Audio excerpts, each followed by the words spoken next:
ഉപതെരഞ്ഞെടുപ്പ് നടന്ന 31 തദ്ദേശ ഭരണ വാർഡുകളിലെ തിരഞ്ഞെടുപ്പ് ഫലം വന്നുകൊണ്ടിരിക്കുന്നു. കായംകുളം പത്തിയൂരിൽ UDFന് അട്ടിമറി വിജയം. 12ാം വാർഡിൽ നടന്ന ഉപതെരഞ്ഞെടുപ്പിൽ കോൺഗ്രസ് സ്ഥാനാർത്ഥി ദീപക് എരുവ വിജയിച്ചു.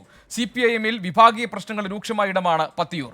കോട്ടയം അതിരമ്പുഴയിൽ കോൺഗ്രസിന്റെ സിറ്റിംഗ് സീറ്റ് പിടിച്ചെടുത്ത കേരള കോൺഗ്രസ് എം.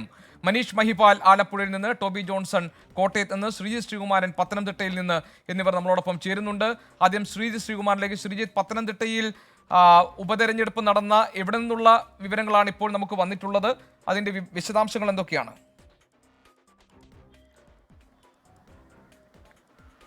അഞ്ചിടങ്ങളിലാണ് ഗോപികൃഷ്ണൻ പത്തനംതിട്ടയിൽ ഉപതെരഞ്ഞെടുപ്പ് നടന്നിട്ടുള്ളത്. ഈ ഉപതെരഞ്ഞെടുപ്പ് നടന്ന അരുവാപ്പുലം വാർഡ് നിലവിൽ CPIM ഭരിക്കുന്ന പഞ്ചായത്താണ്, LDF ഭരിക്കുന്ന പഞ്ചായത്താണ്. LDFന്റെ വാർഡ് തന്നെയാണ്. അവിടെ ഉണ്ടായിരുന്ന പഞ്ചായത്ത് അംഗം ജോലി ലഭിച്ചതിനെ തുടർന്നാണ് തിരഞ്ഞെടുപ്പ് വന്നത്. അവിടെ പക്ഷേ ഭൂരിപക്ഷത്തിന് കാര്യമായ രീതിയിലുള്ള കുറവ് സംഭവിച്ചിട്ടില്ല. 106 വോട്ടിന്റെ ഭൂരിപക്ഷത്തിൽ LDF സിറ്റിംഗ് സീറ്റ് നിലനിർത്തുകയായിരുന്നു.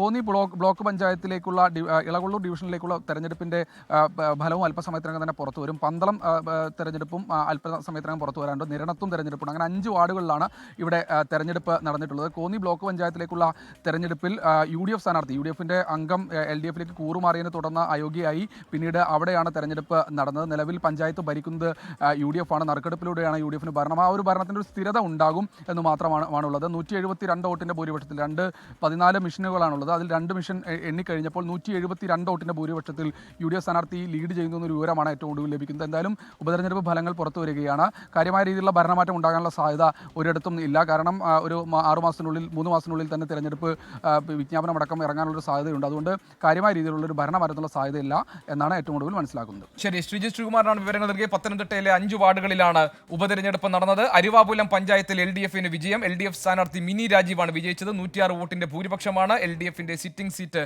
നിലനിർത്തുകയായിരുന്നു. കാര്യമായ ഭരണമാറ്റത്തിനുള്ള സാധ്യതയില്ല എന്ന് ശ്രീജിത്ത് ശ്രീകുമാരനും വിശദീകരിക്കുന്നു. കായംകുളം പത്തിയൂരിൽ UDFന് അട്ടിമറി വിജയം. 12ാം വാർഡിൽ നടന്ന ഉപതെരഞ്ഞെടുപ്പിൽ കോൺഗ്രസ് സ്ഥാനാർത്ഥി ദീപക് എരുവ ജയിച്ചു. CPIMലെ വിഭാഗീയ പ്രശ്നങ്ങൾ രൂക്ഷമായ ഇടമാണ് പത്തിയൂർ. അതേപോലെ തന്നെ കോട്ടയത്ത് അതിരമ്പുഴയിൽ sitting seat Kerala Congress M, കോൺഗ്രസിന്റെ sitting seat Kerala Congress M പിടിച്ചെടുത്തിരിക്കുന്നു. പത്തനംതിട്ട അരുവാപുലം പഞ്ചായത്തിലാണ് നമ്മൾ ഇപ്പോൾ കണ്ടത്. മനീഷ് മഹിപാൽ ഇപ്പോൾ നമ്മളോടൊപ്പം ചേരുന്നുണ്ട് ആലപ്പുഴയിൽ നിന്ന് വിവരങ്ങളുമായി. മനീഷ്, ഈ കായംകുളം പത്തിയൂർ അവിടെ ഈ വിഭാഗീയ പ്രശ്നങ്ങളൊക്കെ ഉണ്ടാവുകയും വലിയ ചർച്ചയാവുകയും ചെയ്ത ഇടമാണ്. അവിടെ ഉപതെരഞ്ഞെടുപ്പിൽ കോൺഗ്രസ് സ്ഥാനാർത്ഥി ദീപക് എരുവയാണല്ലോ വിജയിച്ചത്. എന്താണ് മറ്റു വിവരങ്ങൾ?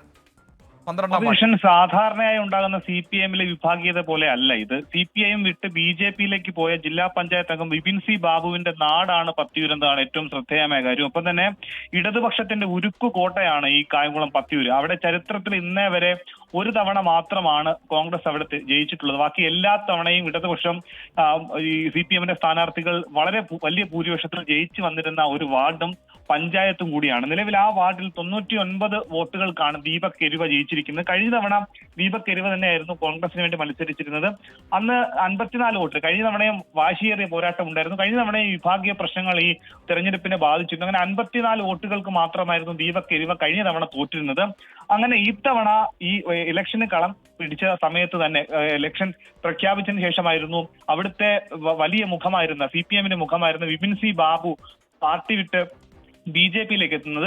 വിപിൻ സി ബാബുവിന്റെ മാതാവ് പ്രസന്നകുമാരി ടീച്ചറായിരുന്നു അവിടെ 15 വർഷക്കാലത്തോളം പത്തിയൂർ ഗ്രാമപഞ്ചായത്ത് പ്രസിഡന്റ് ആയിട്ടിരുന്നു. അങ്ങനെ അവിടെ CPIMന്റെ വലിയൊരു വിഭാഗം ആളുകൾ നിലവിൽ BJPയിലേക്ക് കുറച്ചാളുകൾ ചേക്കേറുകയും മറ്റു ചില ആളുകൾ പാർട്ടിയുമായി സഹകരിക്കാതെ മാറി നിൽക്കുകയും ചെയ്യുന്ന സാഹചര്യമുണ്ട്. അങ്ങനെ ശക്തമായ ത്രികോണ മത്സരം പത്തിയൂരിൽ നടന്നു.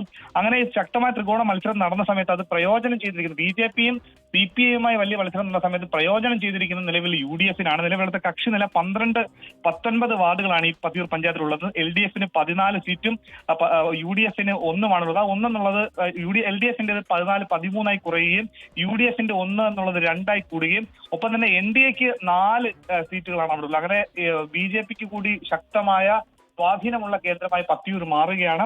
അവിടെ ഇത്തരത്തിൽ വോട്ടുകൾ നേടി ജയിക്കാനായത്, UDFന് ജയിക്കാനായത് അവിടെ വലിയ സംഘടനാ വിഷയങ്ങൾ, ഉൾപാർട്ടി വിഷയങ്ങളുണ്ട്. ഒപ്പം തന്നെ കായംകുളം ഏരിയ സമ്മേളനം നാളെ തുടങ്ങാനിരിക്കുകയാണ്.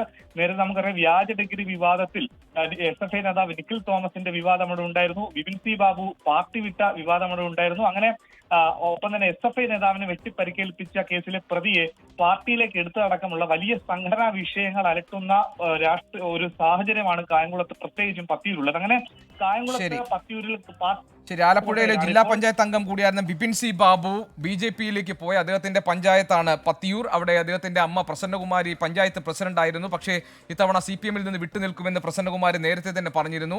CPM-ലെ വിഭാഗീയ പ്രശ്നങ്ങൾ ഏറ്റവും രൂക്ഷമായി പ്രതിഫലിച്ച പത്തിയൂരിൽ അവിടെ കോൺഗ്രസിന് വിജയമുണ്ടായിരിക്കുന്നു. ചരിത്രത്തിലാകെ ഒരു വട്ടം മാത്രമാണ് കോൺഗ്രസിന് അവിടെ വിജയിക്കാൻ കഴിഞ്ഞിട്ടുള്ളത്. അവിടെ ബിപിൻ സി ബാബു BJP-യിലേക്ക് പോയ അദ്ദേഹത്തിന്റെ സ്വന്തം നാടായ പത്തിയൂരിൽ അവിടെ കോൺഗ്രസ് സ്ഥാനാർത്ഥിയാണ് വിജയിച്ചിരിക്കുന്നത്, ദീപക്.